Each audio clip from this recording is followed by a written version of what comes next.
Bonjour et bienvenue dans une nouvelle vidéo. Nous allons parler du rôle et de l'intérêt des services hydrographiques nationaux. Avant de commencer, n'oubliez pas de me soutenir en vous abonnant et en likant ma vidéo si vous aimez mon travail. Quand vous pensez à la mer et à la navigation, peut-être visualisez-vous les cartes marines. La plus ancienne carte de navigation connue est d'ailleurs la carte Pisane, datée du XIIIe siècle. Eh bien, sans hydrographie, pas de carte marine, et cela rend la navigation beaucoup plus périlleuse. L'hydrographie a été définie par la 4e conférence hydrographique internationale extraordinaire comme la branche des sciences appliquées traitant du mesurage et de la description des éléments physiques des océans, des mers, des zones côtières, des lacs et des fleuves, ainsi que de la prédiction de leur changement dans le temps, essentiellement dans l'intérêt de la sécurité de la navigation et de toutes les autres activités maritimes, incluant le développement économique, la sécurité et la défense, la recherche scientifique et la protection de l'environnement. L'hydrographie est ainsi la science qui consiste à cartographier les fonds marins et l'étude des phénomènes physiques marins par la collecte de données physiques jusqu'à la restitution d'un produit fini, une carte marine par exemple. Elle est nécessaire au progrès de toute activité maritime. Cette discipline a donc grandi en importance au fil des siècles, depuis 1720, date à laquelle a été créé à Paris le Dépôt général des cartes et plans, considéré comme le premier service hydrographique national, puis le début du XIXe siècle, où Charles de Bothan-Beaupré, considéré comme le père de l'hydrographie moderne, met au point des méthodes de positionnement et de sondage systématiques pour la réalisation des levées hydrographiques. Aujourd'hui, les méthodes utilisées pour effectuer les levées hydrographiques ont évolué et sont édictées par l'OHI, l'Organisation hydrographique internationale. Dans cette vidéo, je vous présenterai l'importance des services hydrographiques nationaux, notamment dans l'établissement des délimitations maritimes, ainsi que l'importance stratégique de la recherche hydrographique et océanographique. Afin de présenter au mieux les normes juridiques internationales relatives à l'hydrographie, je ne me limiterai pas à la Convention des Nations Unies sur le droit de la mer.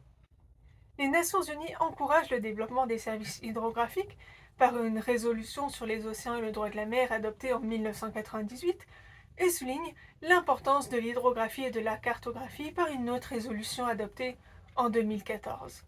Par ailleurs, les États signataires de la Convention internationale pour la sauvegarde de la vie humaine en mer, la Convention SOLAS de l'OMI, l'Organisation maritime internationale, ont des obligations en termes de sécurité de la navigation qui dépendent de ces services hydrographiques, notamment édictées au chapitre 5, la règle 9 définit les services hydrographiques que les gouvernements contractants sont tenus d'assurer, et la règle 4, les obligations des gouvernements contractants à organiser la diffusion des avertissements de navigation appropriés. En effet, un service hydrographique doit organiser la collecte et la circulation d'informations nautiques nécessaires à la conservation et à la mise à jour des cartes et publications existantes. Ces conditions peuvent s'avérer difficiles à tenir pour certains pays côtiers. Ainsi, pour des raisons également historiques, certains pays, dont la France, les Pays-Bas, le Portugal, l'Espagne, le Royaume-Uni et les États-Unis, ont continué d'assumer le rôle de service hydrographique pour le compte d'anciens territoires à présent indépendants ou pour des pays dépourvus de capacités hydrographiques. À noter toutefois que même dans le cadre de ces dispositions, chaque État côtier signataire de la Convention SOLAS a la responsabilité finale de s'assurer qu'un service approprié est fourni pour ces eaux, comme le prévoit la publication C16 de l'OHI, Règlements hydrographiques nationaux. Cela se fait par le biais de divers accords, des accords bilatéraux, les États peuvent coopérer entre eux en matière de levée hydrographique, ou encore par un soutien via des contrats commerciaux. Des sociétés du secteur privé proposent à la fois d'exécuter des levées hydrographiques et de compiler des cartes marines. Dans certains pays, le service hydrographique national dépend de la marine nationale. D'autres pays ont jugé préférable de créer leur service hydrographique, que ce soit au sein d'un ministère, comme en Allemagne, avec le Bundesamt für Seeschifffahrt und Hydrographie, ou rattaché à une autorité portuaire. En France, c'est le CHOM, Service hydrographique et océanographique de la marine, basé à Brest, qui assume ce rôle. Il regroupe de nombreux domaines d'expertise en bathymétrie, sédimentologie, hydrodynamique côtière, océanographie, ingénierie des systèmes d'acquisition à la mer ou encore information géographique maritime et littorale.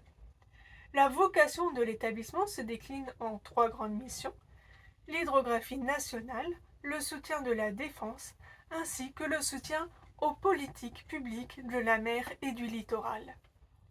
À la fin de la Première Guerre mondiale, les États qui disposaient d'une capacité à réaliser des levées hydrographiques, en particulier les Français et les Britanniques, travaillèrent à une coopération internationale dans le domaine de l'hydrographie afin de standardiser les cartes, ce qui déboucha sur la création en 1921 du Bureau hydrographique international, qui deviendra un organe de l'OHI, l'Organisation hydrographique internationale, que nous connaissons aujourd'hui, établie par une convention signée à Monaco le 3 mai 1967 et entrée en vigueur en 1970. Cette organisation intergouvernementale consultative et technique est reconnue par la Convention des Nations Unies sur le droit de la mer. Elle édite notamment des normes internationales sur les levées hydrographiques, avec la S44, la cartographie avec la S4, règlement pour les cartes internationales et spécifications pour les cartes marines de l'OHI, ou encore sur la formation des hydrographes avec la S5A et la S5B, qui sont des normes de compétences pour les hydrographes de catégorie A ingénieurs et B techniciens. Les services hydrographiques nationaux ont des compétences très importantes en droit de la mer, comme dans l'établissement du tracé des lignes de base et par conséquent des autres délimitations maritimes. Ainsi, les lignes de base normales, telles que prévues par l'article 5, sont mesurées à partir de la laisse de basse mer le long de la côte, telle qu'elle est indiquée sur les cartes marines à grande échelle reconnues officiellement par l'État côtier. La laisse de basse mer correspond à la ligne de la mer mathématique de coefficient 120 ou le zéro des cartes marines, d'où l'importance de la bathymétrie qui fait partie de l'hydrographie. Par ailleurs, l'article 16 de la Convention, intitulé Carte marine et liste des coordonnées géographiques, prévoit que les lignes de base à partir desquelles est mesurée la largeur de la mer territoriale, les limites qui en découlent et les lignes de délimitation sont indiquées sur des cartes marines à l'échelle appropriée pour en déterminer l'emplacement. À défaut, une liste des coordonnées géographiques de points précisant le système géodésique utilisé peut y être substituée. Même principe prévu pour les lignes de base archipélagiques à l'article 47, pour la zone économique exclusive à l'article 75 et pour le plateau continental à l'article 84. D'où l'importance de l'hydrographie et le fait que les États souverains soient compétents afin d'autoriser les activités océanographiques et hydrographiques dans leurs eaux.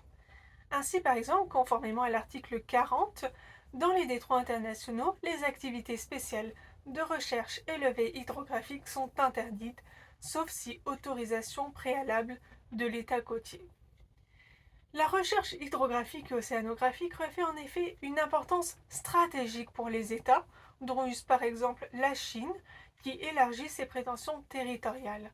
La potentielle utilisation militaire des données océanographiques récoltées inspire la méfiance de nombreux de ses voisins, comme l'Inde ou le Sri Lanka. Sri Lanka qui a d'ailleurs interdit la présence des navires de recherche chinois dans ses ports.